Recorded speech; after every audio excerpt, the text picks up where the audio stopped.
आज का पाठ जलाशय के किनारे कुहरी थी। पुखुरी पारत की आसिले कुवली आसिल।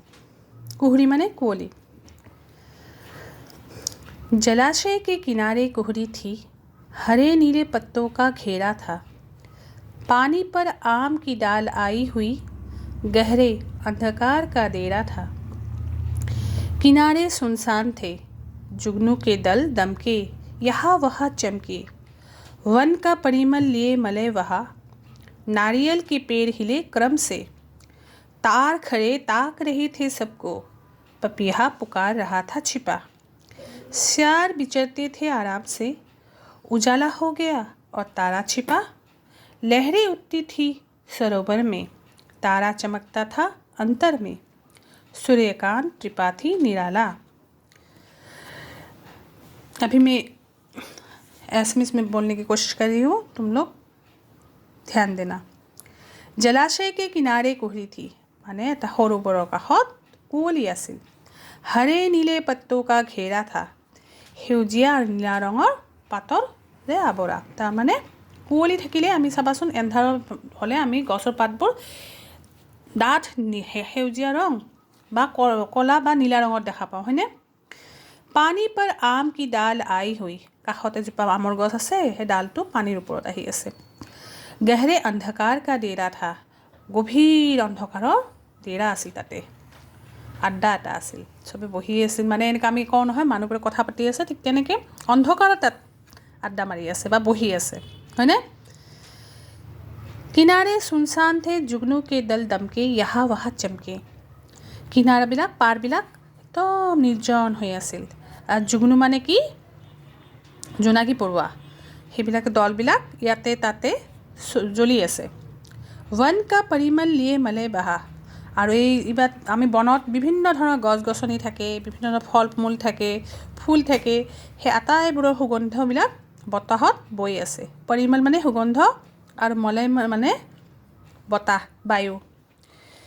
नारियल के पेड़ हिले क्रम से, नारियल के पेड़ हिले क्रम से।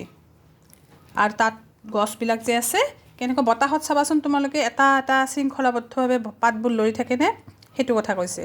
नारियल के पेड़ हिले क्रम से, तार खड़े ताक रहे थे सबको, তাতে তাল গছবোৰে সকলোকে চাই আছিলে। পপীহা পুকাৰ ৰহা থা छिपा, আৰু এটা চৰাই আছে, সেইটো হ'ল পপীহা, পিউ পিউকে মাতে বুলি কয়।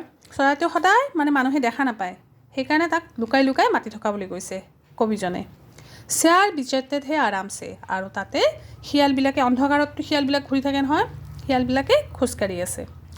উজালা হৈ গয়া আৰু তাৰা छिपा, পোহৰ হ'ল তাৰমানে সূৰ্য ওলাল, তেতিয়া কি হ'ল তাৰাবিলাক আকাশৰ তৰাবিলাক লুকাই গ'ল। লহৰে উঠতি থি সৰোবৰ মে, লহৰ মানে ঢৌ, সেই সৰোবৰত পানীত ঢৌ উঠিব ধৰিলে। तारा चमकता था अंतर में, এইবাৰ तारा चमकता था अंतर में মানে এই পুখুৰী পানীৰ তলত তাৰাটো জ্বলি আছে বুলি কৈছে। মানে কি বুজাইছে? তৰা মানে আকাশ সূৰ্যৰ পোহৰৰ যোনটো প্ৰতিফলন হৈছে পানীত, সেইটোৰ কথা কৈ আছে ইয়াতে কবিয়ে। বুজি পালা? सूर्यकांत त्रिपाठी निराला छायावाद के प्रतिनिधि कवि है। उनका जन्म 1896 ईंग में पश्चिम बंगाल के मेदिनीपुर जिला अंतर्गत महिषादल नामक स्थान पर हुआ था। निराला जी ने कविता, कहानी, उपन्यास, जीवनी आदि सभी विधाओं में रचना की थी। उन्होंने समन्वय, मतवाला और माधुरी पत्रिकाओं का भी संपादन किया था। उनकी प्रमुख काव्य रचनाएं हैं अनामिका, परिमल, गीतिका, तुलसीदास, बेला, कुकुरमुत्ता, नए पत्ते, अपरा आदि। 1961 ईंग में निराला जी का देहावसान हुआ।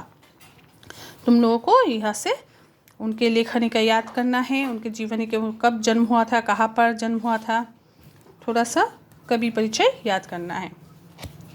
इसके बाद के वीडियो में मैं इसके प्रश्न उत्तर आलोचना करूँगी, ठीक है? Bye bye.